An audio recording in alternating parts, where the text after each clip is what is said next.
चलो तो सेवेंथ में के पेपर के डाउट्स करते हैं हम लोग। तो सेवेंथ में का फर्स्ट डाउट है क्वेश्चन नंबर 14। तो क्वेश्चन नंबर 14 में क्या है, देखो यहाँ पे लेंथ है एल, रॉड का लेंथ है L, capital L, charge on capital L is Q, और वो रोटेट हो रहा है about this point and its frequency is F, and we have to find out its capital M. ठीक है, चलो। तो अभी एक सिंगल चार्ज अगर गोल गोल घूमता था, अगर सिंगल चार्ज गोल गोल घूम रहा है तो उसका कैपिटल एम कैसे फाइंड आउट करने का, तो कैपिटल एम का क्या फॉर्मूला रहता है, कैपिटल एम का फॉर्मूला रहता है N I A, number of turns into current into area, या फिर करंट इनटू एरिया अगर टर्न अगर एक ही है तो पहले तो हमें कैलकुलेट क्या करना पड़ेगा, पहले तो हमें कैलकुलेट करना पड़ेगा करंट। अगर चार्ज घूम रहा है विथ फ्रीक्वेंसी एफ तो करंट का क्या फॉर्मूला रहता है, चार्ज इंटू फ्रीक्वेंसी या करंट का फॉर्मूला रहता है इंटू एरिया, ऐसा करना पड़ता था। ठीक है, अगर सिंगल चार्ज था तो ये आंसर था, charge into frequency is the current into area. But यहाँ पे क्या हुआ है, यहाँ पे रॉड पे चार्ज है तो इसका एरिया अलग है इस चार्ज का, ये चार्ज ऐसा बड़े वाले सर्कल में घूमेगा, इधर वाला चार्ज छोटे वाले सर्कल में घूमेगा, तो हर एक का एरिया अलग है। तो यहाँ पे क्या करना पड़ता है, इंटीग्रेशन। तो देखो मैं क्या कर रहा हूं, अगर कैपिटल एल टोटल लेंथ पे चार्ज क्यू है तो यहाँ पे छोटी लेंथ है DL at a distance small L variable है, at a distance small L पे एक छोटी लेंथ है डीएल, उस पे कितना चार्ज है, तो कैपिटल एल पे क्यू है तो स्मॉल डीएल पे कितना है, तो इसको क्रॉस मल्टीप्लाई किया, this into this divided by this, तो स्मॉल डीएल पे कितना चार्ज है, इतना, इसको मैं बोल रहा हूँ डीक्यू चार्ज। डीक्यू चार्ज किधर है, एक क्रॉस मल्टीप्लाई करके आया, इस पे छोटा चार्ज है डीक्यू। ठीक है, अब ये छोटा चार्ज ये रॉड जैसे गोल गोल घूमता है तो ये भी गोल गोल घूमता है। ठीक है, तो ये छोटा चार्ज कितना एम प्रोड्यूस करेगा, तो छोटा चार्ज छोटा ही एम प्रोड्यूस करेगा, तो छोटे चार्ज ने प्रोड्यूस जो किया है एम, उसको मैं बोलता हूं डीएम। तो डीएम का फॉर्मूला क्या है, वो पहले से ही आई इंटू ए है। तो करंट कितना, चार्ज इंटू फ्रीक्वेंसी। ठीक है, तो चार्ज कितना डीक्यू है ना, छोटा चार्ज है ना उस पे, तो डीक्यू इंटू फ्रीक्वेंसी एफ, ये करंट आ गया, और उसका एरिया कितना है, एल है, तो ये ऐसा गोल घूमेगा तो कितना एरिया कवर करेगा, पाई एल स्क्वायर, तो इंटू पाई एल स्क्वायर। तो यहाँ पे पाई एल स्क्वायर लिखा है मैंने, यहाँ पे फ्रीक्वेंसी है और डीक्यू जो यहाँ से निकाला था क्रॉस मल्टीप्लीकेशन से, तो वहां पे पुट किया। तो अभी इसको मैं सिंप्लीफाई करके इधर लिखा हूं, डीएम में ये वाले पार्ट सब कांस्टेंट है, बाकी ये वेरिएबल है। तो अभी मुझे टोटल एम निकालना है, तो टोटल एम निकालते वक्त दोनों साइड में इंटीग्रेशन करना पड़ेगा। अभी क्या होता है, ये छोटा डीएल छोटा एम प्रोड्यूस करता है, इसका मोमेंटम छोटा, इसका मोमेंटम छोटा, इधर छोटी लेंथ, इधर छोटी लेंथ, इधर छोटी लेंथ, छोटे छोटे छोटे लेंथ जितने भी है यहाँ पे इनफाइनाइट छोटे छोटे लेंथ है, डीएल डीएल डीएल, ये सब मिलके छोटा डीएम डीएम डीएम प्रोड्यूस करते हैं, और सबका डीएम का एडिशन करना पड़ेगा। तो इनफाइनाइट लोगों का एडिशन मतलब क्या रहता है, इंटीग्रेशन।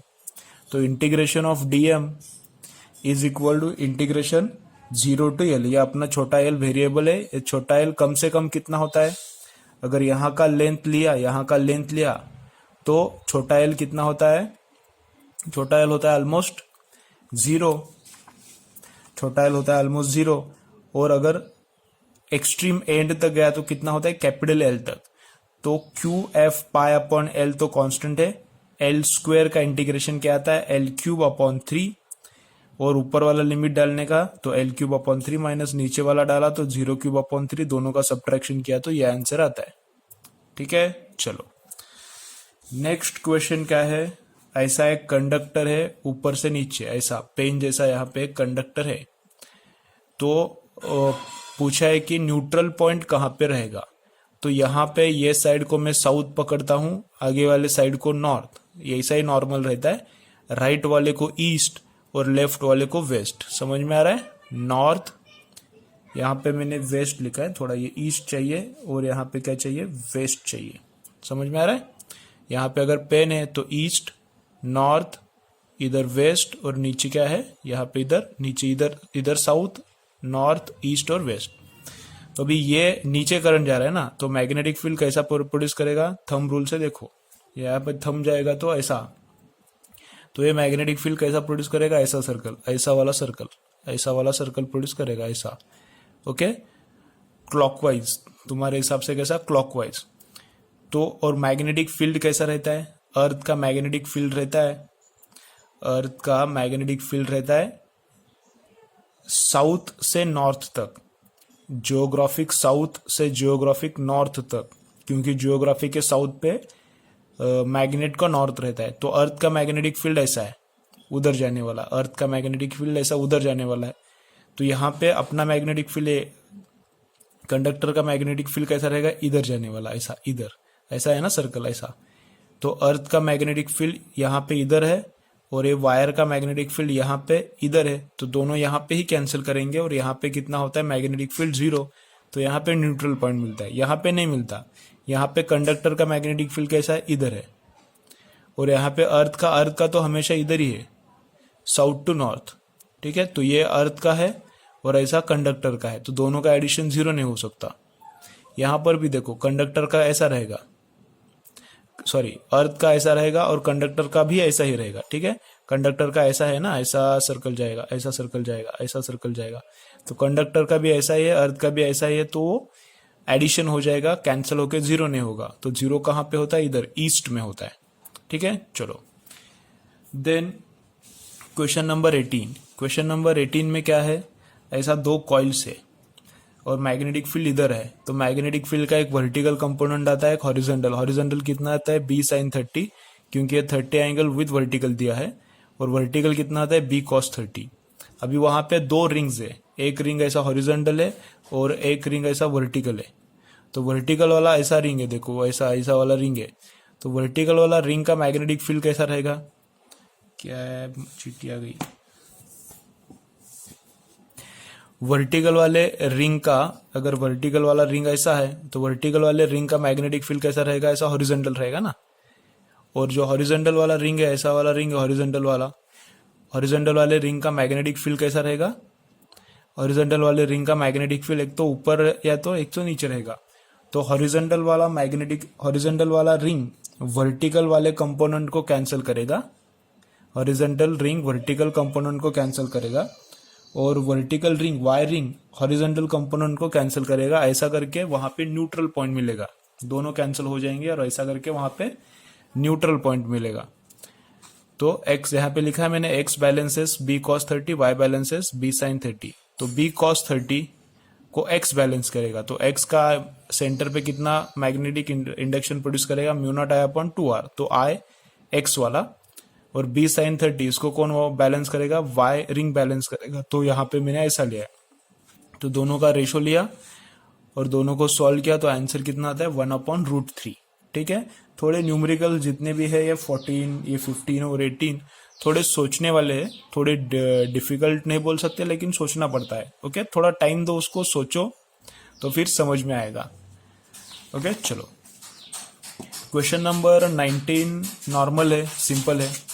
19 में क्या है, ऐसा कंडक्टर इधर से जा रहा है, ऐसा ऊपर से कंडक्टर जा रहा है, और इस पे फोर्स फाइंड आउट करना है। तो फोर्स का फॉर्मूला क्या है, BVQ। तो B कितना है, और इनफाइनाइट लेंथ का वायर से B कितना रहता है, म्यू0 I/2πa इंटू चार्ज का वेलोसिटी a वाला इंटू जो इलेक्ट्रॉन का चार्ज है Q, वो पुट करो।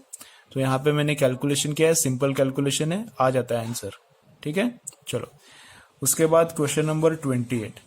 अभी इसको भी तुमको सोचना ही पड़ेगा, ये साइकिल है, ये साइकिल का रियर व्हील है, साइकिल का फ्रंट व्हील है। थोड़ा मैं ट्राई करता हूँ समझाने का, लेकिन तुम्हें बहुत सोचना पड़ेगा इस पे। अभी साइकिल अभी पैडलिंग कर रहा है, आदमी इस पे बैठा है और उसको पैडल मार रहा है। तो पैडल मार रहा है, तो इसको पीछे वाले सेटअप को, टायर को मैंने ऊपर उठाया। अभी अगर नीचे साइकिल इधर जाने वाला है, साइकिल अगर पैडलिंग किया तो इधर जाने वाला है, ठीक है। इसको मैंने ऊपर उठाया, तो साइकिल का ये पिछला रियर व्हील कैसे घूमेगा, ऐसे घूमेगा क्लॉकवाइज क्या फिर एंटी क्लॉकवाइज, सोचो जरा कैसे घूमेगा, क्लॉकवाइज घूमेगा क्या एंटी क्लॉकवाइज घूमेगा। वो तो अभी आगे जाने वाला है साइकिल, तो क्लॉकवाइज ही घूमेगा, तुम सोच के देखो। और ये जमीन पे रखने के बाद घूमना बंद हो जाएगा। अगर मैंने उठाया जमीन से तो ऐसा घूमेगा, जमीन पे रखने के इमीडिएटली बाद इसका घूमना बंद हो जाएगा ये, ठीक है। तो घूमना बंद हो जाएगा, मतलब जमीन क्या कर रही है, उसको इधर फोर्स लगा रही है ना, जमीन क्या कर रही है, उसको इधर फोर्स लगा रही है। वो किधर स्लिप मारने का ट्राई कर रहा है, उसके उल्टा रहता है फ्रिक्शनल फोर्स। वो किधर स्लिप मारने का ट्राई कर रहा है, उसका उल्टा रहता है फ्रिक्शनल फोर्स।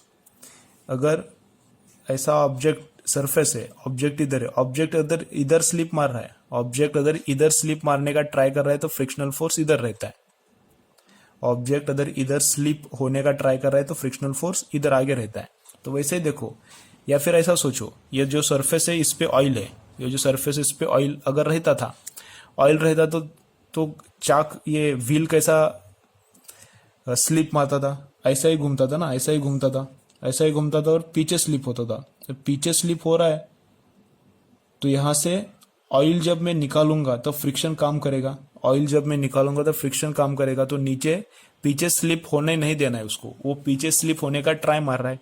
तो पीछे स्लिप ना होने के लिए फ्रिक्शनल फोर्स कैसे रहना चाहिए, आगे। तो इस पे फ्रिक्शनल फोर्स क्या रहता है, रियर व्हील पे आगे रहता है, और उसी के वजह से साइकिल आगे जाता है, नहीं तो आगे कैसे जाएगा। साइकिल आगे जाता है तो आगे कौन पुश कर रहा है उसको, फ्रिक्शन पुश करता है। अपन भी जब वॉकिंग करते हैं, हम लोग भी जब वॉकिंग करते हैं तो पैर किधर फिसलने का ट्राई कर रहा है, पीछे फिसलने का ट्राई कर रहा है, और फ्रिक्शन क्या करता है, फ्रिक्शन फिसलने नहीं देता और आगे पुश करता है। हम वॉकिंग कर पाते हैं क्योंकि फ्रिक्शनल फोर्स आगे पुश करता है। हम जमीन को पीछे ढकेलते हैं, हम जमीन को पाँव से पीछे ढकेलते हैं और जमीन हमको फ्रिक्शन से आगे ढकेलता है। तो फ्रिक्शन की वजह से हम लोग चल सकते हैं। यहाँ पर भी वैसा ही है, साइकिल आगे क्यों जाता है, क्योंकि ये पिछला इधर जो फ्रिक्शन है वही वो आगे पुश कर रहा है। ठीक है, तो इसको पावर है, या फिर तुम लोग ऐसा रट्टा मारो, जिसको पावर है उस पे फ्रिक्शन आगे की डायरेक्शन में, इधर पावर है ना इस व्हील में, इस व्हील में पावर है तो इस पे फ्रिक्शन कैसा रहता है, आगे की डायरेक्शन में। और इस व्हील में पावर नहीं है तो इस पे फ्रिक्शन कैसा रहता है, बैक साइड में रहता है। अभी ये भी तुम लोग सोचो, यहाँ पे अगर ऑयल रहता था, यहाँ पे अगर ऑयल रहता था, नो फ्रिक्शन, और ऐसा ऐसा साइकिल आगे आगे जा रहा है, because of this wheel cycle आगे आगे जा रहा है, और यहाँ पे ऑयल रहता था तो कैसा रहता, स्लिपिंग होता था। ये वाला पॉइंट, ये जो व्हील पे पॉइंट है वो आगे गया रहता, तो ये आगे स्लिप होने का ट्राई मार रहा है, तो इस पे फ्रिक्शन फोर्स पीछे रहता है और इस पे फ्रिक्शन फोर्स आगे रहता है। मैं जो समझा रहा हूं वो समझा है तो अच्छा है, नहीं समझा तो रट्टा मारो। टू व्हीलर व्हीकल पे और फोर व्हीलर व्हीकल पे सब पे ऐसा ही होता है। जिस व्हील को पावर है, समझो ये बात, जिस व्हील को पावर है उस पे फ्रिक्शनल फोर्स आगे। जो भी फोर व्हीलर है, टू व्हीलर है, सबके लिए साइकिल है, जिस व्हील में पावर है उस पे फ्रिक्शनल फोर्स आगे, और जिस व्हील में पावर नहीं है उसमें फ्रिक्शनल फोर्स क्या रहता है, पीछे रहता है। ठीक है, हम लोग भी वॉकिंग करते हैं तब क्या, फ्रिक्शनल फोर्स आगे रहता है, फ्रिक्शनल फोर्स क्या रहता है, आगे रहता है। ठीक है, मतलब सपोज अपना लेफ्ट पाव आगे है और राइट पाव पीछे है, या ऐसा करता हूं मैं, लेफ्ट और राइट, राइट पाव पीछे है, तो राइट पाव पे फ्रिक्शन रहता है आगे, क्योंकि ये अभी पावर दे रहा है ना, ये अभी पावर दे रहा है, और लेफ्ट पाव पे फ्रिक्शन क्या रहता है, पीछे, इस पे फ्रिक्शन पीछे, इस पे फ्रिक्शन आगे रहता है। वॉकिंग करते हो देखो तुम लोग सोच के, एक पैर से हम लोग ढकेल रहे हैं और दूसरा पैर खड़ा रहता है ना, एक पैर से ढकेल रहे हैं और दूसरा पैर खड़ा रहता है, तो ये पीछे पैर है, इससे मैं ढकेल रहा हूं, तो इस पे ये पावर दे रहा है, ये अभी मेरा लेग पावर दे रहा है, तो इस पे फ्रिक्शन आगे। ये लेग ऐसा ही बैठा है तो इस पे फ्रिक्शन क्या है, पीछे रहता है। ठीक है, जिसमें पावर है उसमें फ्रिक्शन आगे, जिसमें पावर नहीं दे रहा, जो भी पावर नहीं दे रहा व्हील, उसमें फ्रिक्शन पीछे है। ठीक है, थोड़ा कंफ्यूजिंग है, सोचो, समझता है तो देखो, नहीं समझता है तो रट्टा मारो। ठीक है, चलो अभी ऑनलाइन पे मैं इतना ही समझा सकता हूं, और कितना समझाऊं। अभी उसके बाद क्वेश्चन नंबर 36 में, 36 में क्या बोल रहा है, वो ऑब्जेक्ट स्टेशनरी। ऑब्जेक्ट स्टेशनरी कब रहेगा, जब उसका ऊपर वाला फोर्स और नीचे वाला फोर्स सेम रहेगा। तो नीचे वाला फोर्स है mg sin थीटा और ऊपर वाला क्या है, फ्रिक्शनल फोर्स, तो frictional force mg sin theta ही होना चाहिए ना। अभी स्टेशनरी तो क्या होगा, नीचे ऊपर वाला और नीचे वाला तो सेम होना चाहिए। फ्रिक्शनल खुद को एडजस्ट करता है, कितना भी कम ज्यादा हो सकता है वो, लेकिन मैक्सिमम कितना होता है, mu into normal reaction. Maximum वो कितना हो सकता है, म्यू इंटू नॉर्मल रिएक्शन। अभी वो क्यों निकालने का जरूरत नहीं, वो निकालने का जरूरत नहीं है ना, उधर दिया है। स्टेशनरी है, स्टेशनरी मतलब नीचे वाला और ऊपर वाला फोर्स सेम रहेगा, तो mg साइन थीटा और फ्रिक्शनल फोर्स सेम रहेगा। तो mg साइन थीटा को सॉल्व किया, 10 आता है, यहाँ पे g 10 पकड़ा इसलिए मैंने g 9.8 पकड़ा, तो 9.8 आ जाएगा, ऑप्शन बी में 9.8 है। क्वेश्चन नंबर 38 भी देखो, कुछ नहीं उसमें, इजी है, ऐसा ऑब्जेक्ट से। तो ये 2 kg 4 kg है, तो ये नीचे आएगा, ये ऊपर जाएगा, ये ऊपर जाएगा, तो ये टेंशन बड़ा है, तो इसका इक्वेशन क्या आएगा, बड़ा माइनस इसका ग्रेविटेशनल फोर्स, तो T माइनस mg, इस पे ग्रेविटेशनल फोर्स कितना है 2g is equal to 2a। इस पे क्या है, नीचे एक तो ये टेंशन है नीचे और इसका mg है, और ये टेंशन ऊपर है, तो ये नीचे जाने वाला है ना एक्सेलरेशन ए की वजह से। तो इसका नीचे वाला कौन कौन सा फोर्सेस है, T1 प्लस 2g, और इस पे ऊपर वाला फोर्स क्या है minus T is equal to 2a करना पड़ेगा, ठीक है। और यहाँ पे तीसरे के लिए देखो 2g माइनस T1, इसका 2g नीचे, ये भी नीचे जाएगा, तो नीचे वाला इसका बड़ा होगा ना, तो 2g mg के लिए 2g माइनस इसका ऊपर वाला T1 is equal to 2a। तीनों को सॉल्व करो, आंसर आता है, यहाँ पे मैंने सॉल्व किया है, देखो कैसे आंसर आता है। एक्सेलरेशन g/3 आता है, और T1 जो दिया है ऑप्शन में वो सही है, चेक कैलकुलेशन करो।